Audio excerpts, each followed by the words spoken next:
Have you ever wondered what would happen if every single enemy Aang defeated didn't stay an enemy, but instead turned around and fought for him? Picture it. The waterbenders who once hunted him through the snow, now guarding his back. The Fire Nation cavalry that burned its way across the Earth Kingdom, now charging under his banner.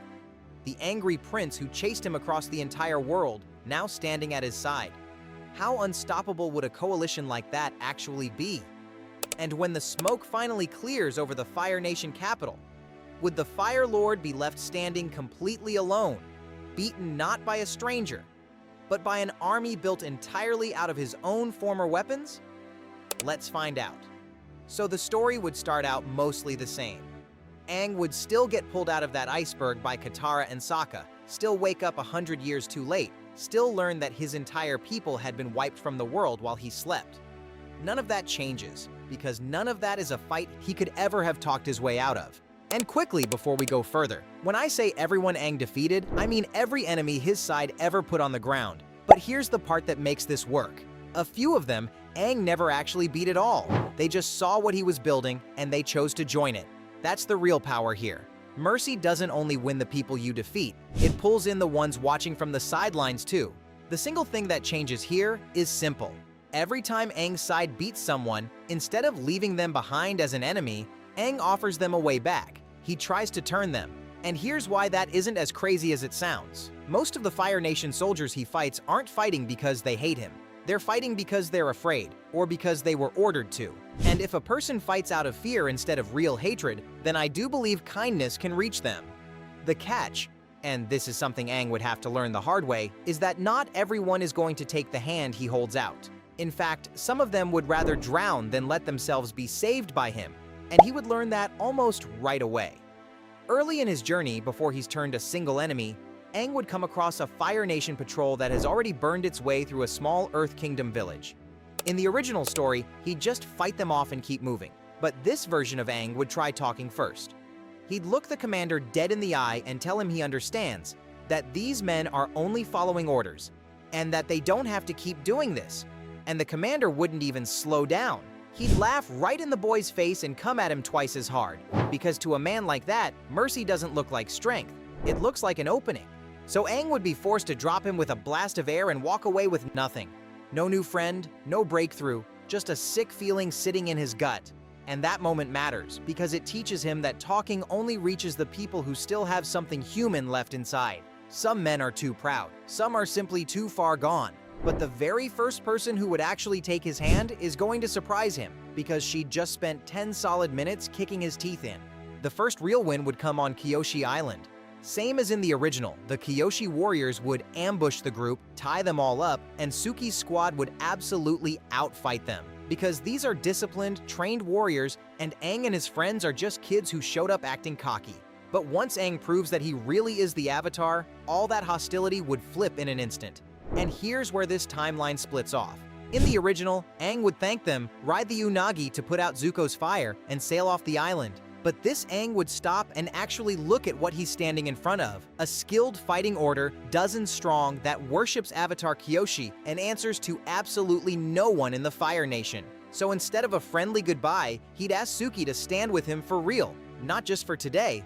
And after Zuko attacks the village and Aang watches the warriors hold their line against trained firebenders without flinching, Suki would agree to it. And in one move, Aang's side gained something it never had before.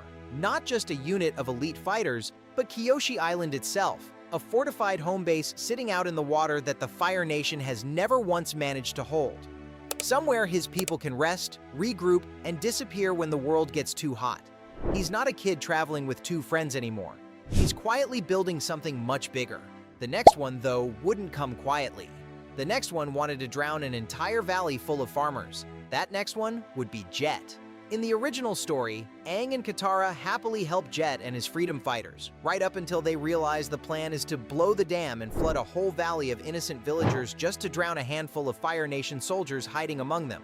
Katara would freeze Jet to a tree, the scheme would fall apart, and he'd be left behind, bitter and alone. But this time, Aang wouldn't just leave him there. He'd talk to him at the dam. And here's the thing you have to understand about Jet. His hatred isn't random, and it isn't evil for the sake of it. The Fire Nation killed his parents right in front of him when he was a little boy. That's grief that curdled into something ugly over the years, but underneath, it's still just grief, and grief is something you can actually reach. So Aang would tell him the truth, that drowning a valley of farmers doesn't avenge anyone, it just creates more orphans, more kids exactly like the one Jet used to be, and I think that would land. Jet would call off the flood, disband the freedom fighters as a warband, and bring his people over to Aang's cause instead, which hands Aang something genuinely valuable, a network of guerrilla fighters who know how to slip through the Earth Kingdom completely unseen, gathering information nobody else can reach. So Jet's smiling again. Back on the right side of things. And honestly, if you already know how Jet's story actually ends, that smile should make you a little nervous. Then comes the Siege of the North. And this is where Aang learns his lesson a second time, much more harshly than the first. Admiral Zhao would lead the entire Fire Navy against the Northern Water Tribe. And just like in the original, he'd hunt down the Moon Spirit in its little koi form and kill it, plunging the whole world into a moment where waterbending itself begins to die. In his fury, Aang would fuse with the Ocean Spirit, becoming this towering force of nature, and tear the Fire Nation fleet apart. And in the middle of all that chaos, he'd find Zhao standing at the water's edge as the Ocean Spirit comes to collect what it's owed. Now, in the original, this is the moment where Zuko, of all people, reaches out a hand to save the Admiral, but in this timeline, it would be Aang's hand instead. He'd offer Zhao a way out, a chance to just live, to walk away from all of it. And Zhao, proud and seething right up to his final breath, would look at that offered hand and refuse it. Because to a man like Zhao, being rescued by the Avatar, the child he was trying to destroy, is a humiliation worse than dying. So the water takes him, and there's nothing Aang can do but watch him go under. That's the whole point of this story in a single image. Mercy only works if the other person chooses it, and Zhao would rather drown than choose it, and it would cost more than just one cruel admiral because Princess Yue would still give up her own life to bring the Moon Spirit back, the very same as she always does. Aang's kindness doesn't save everyone. Some things in this story stay broken no matter what he does. So from here, Aang would adjust his approach. If kindness alone wasn't going to be enough every time, well, he'd try something a little more his speed: bribery. After this, the recruiting gets more transactional. On the road, the group would tangle with June, the bounty hunter, and her Shirshu, a beast that can track any person alive by scent alone. They'd beat her the same way they do in the original, by blinding the beast with perfume. But this Aang would make June an offer she actually understands. Not friendship, not redemption, just the simple fact that the stakes here are bigger than any bounty she'll ever collect, and a tracker who can find anyone in the world is worth a whole lot more on the winning side. June doesn't believe in much, but she's not stupid, so she'd ride with them for the right price, at least for now. And around the same time, they'd run into the Rough Rhinos, that brutal squad of Fire Nation cavalry that burns villages for a living. Now, Aang could never reach these men himself because they're hardened, loyal soldiers, not frightened conscripts. But Iroh could.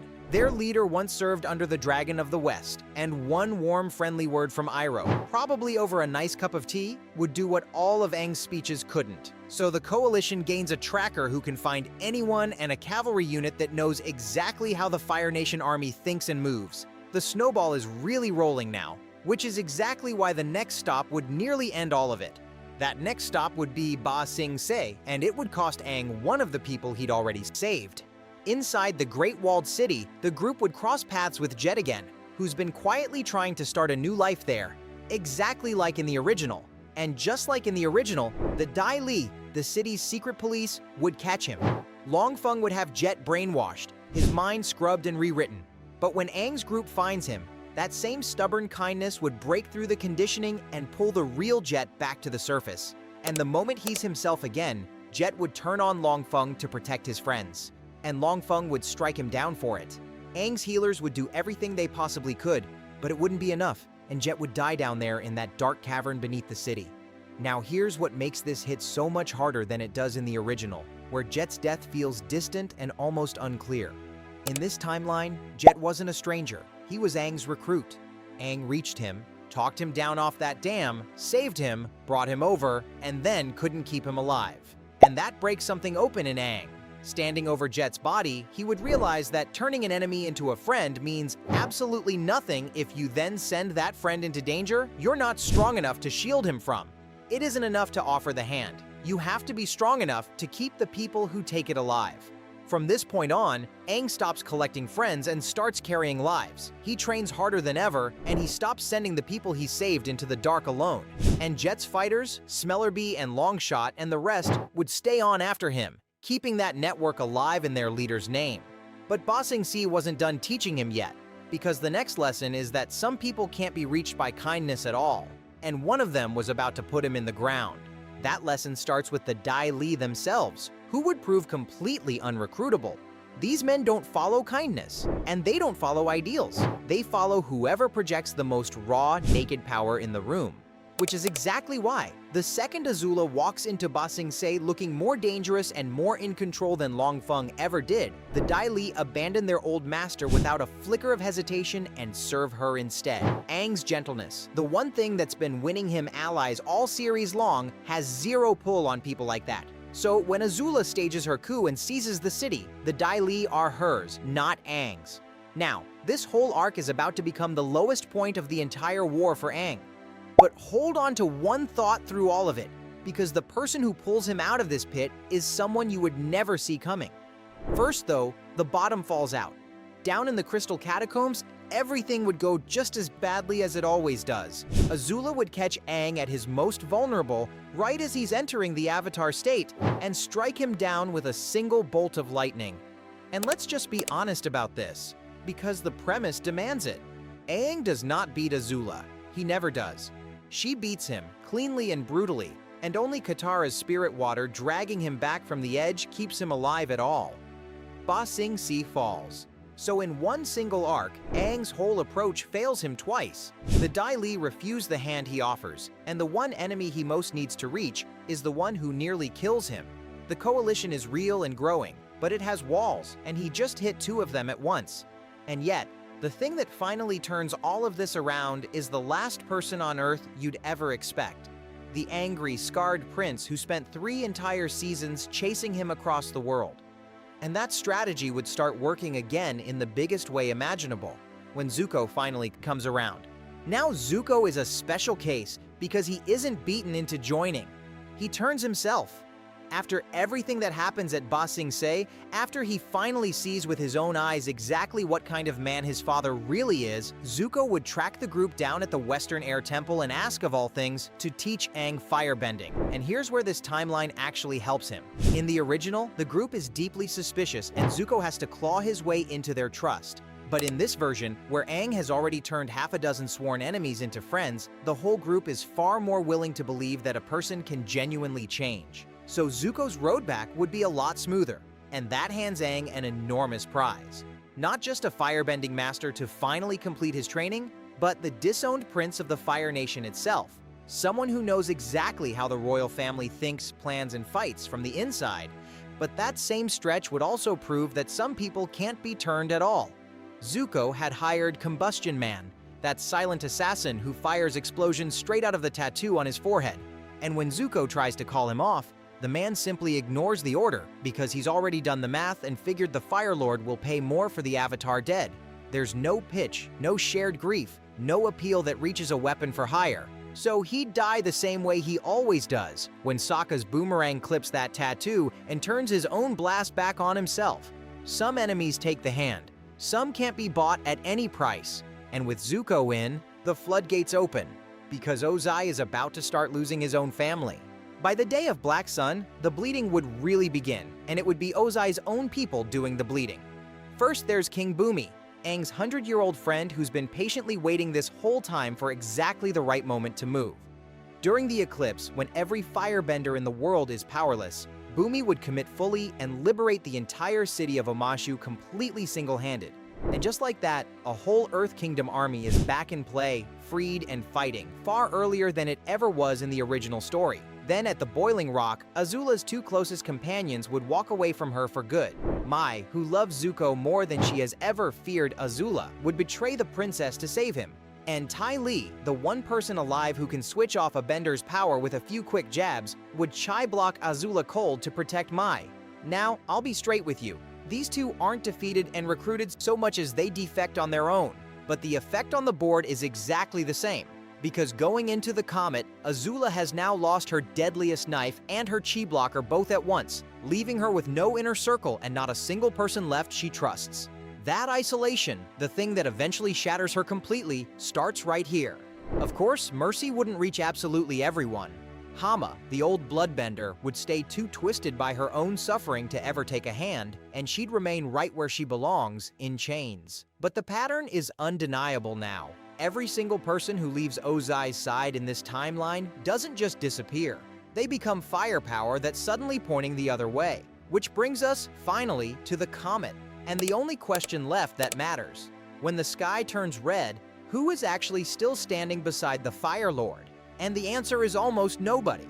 When Sozin's comet finally blazes across the sky and the last battle begins, everything Aang spent the entire war building would crash down on the Fire Nation all at once, and every single piece of it would have a job to do. June and her Shirshu would hunt down the fleeing Dai Li agents and royal couriers trying to carry orders out of the capital, which means not a single command from Ozai ever actually reaches the front lines. The rough rhinos, that cavalry that once burned villages in the Fire Lord's name, would now ride straight at the airship escorts they used to protect. They'd break the whole formation apart from the inside because they know better than anyone exactly how it's supposed to hold together. Suki and the Kyoshi warriors would board those airships the same way they always dreamed of in the original, except this time they're not flying blind. Jet's old guerrilla network would be feeding them every patrol route and every blind spot ahead of time, so they always know exactly where to strike.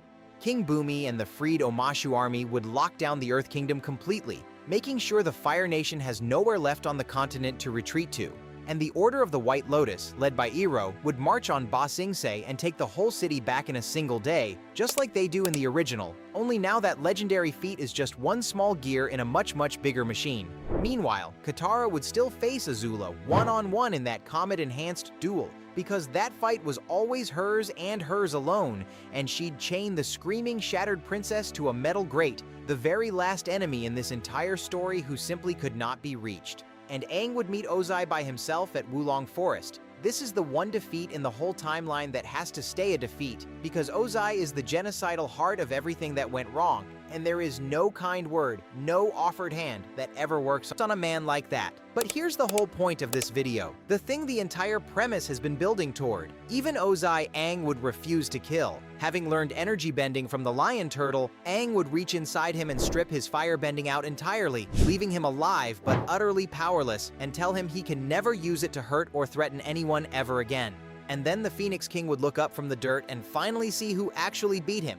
Not an army of strangers. An army built almost entirely out of the people his own nation once called its weapons. The waterbenders, the warriors, the cavalry, the hired killers, his own son, his own daughter's two best friends. The Avatar didn't just win the war, he'd hollowed the enemy out from the inside, one offered hand at a time, until there was simply no enemy left to fight. And when it's all finally over, the world Aang would wake up in is one he built person by person, hand by hand. On one side stand all the ones who took it, Suki and her warriors, Jet's fighters, still carrying on for the leader who didn't live to see it, June, the rough rhinos, Zuko, now crowned Fire Lord, Bumi, Mai, and Dai Li. But the real story of this timeline isn't in that list. It's in the other one, the ones who refused and the ones who fell.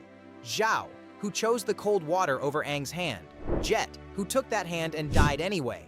The Dai Li, who only ever bowed to power. Azula, too broken in the end to reach, and Ozai, spared but never once softened, because that's the truth underneath all of it. Mercy was the single strongest weapon Aang ever had, strong enough to win a 100-year war by quietly turning the enemy's own people against him. But it was never a magic trick. It only ever worked on the people who were willing to be saved, and the ones who weren't are the entire reason this victory means anything at all. If you want to see another timeline where one single choice rewrites this whole world, click on this video right here, where I break down what would have happened if Aang had actually killed the Fire Lord instead of sparing him. Trust me, it goes to some seriously dark places. Go ahead and click it.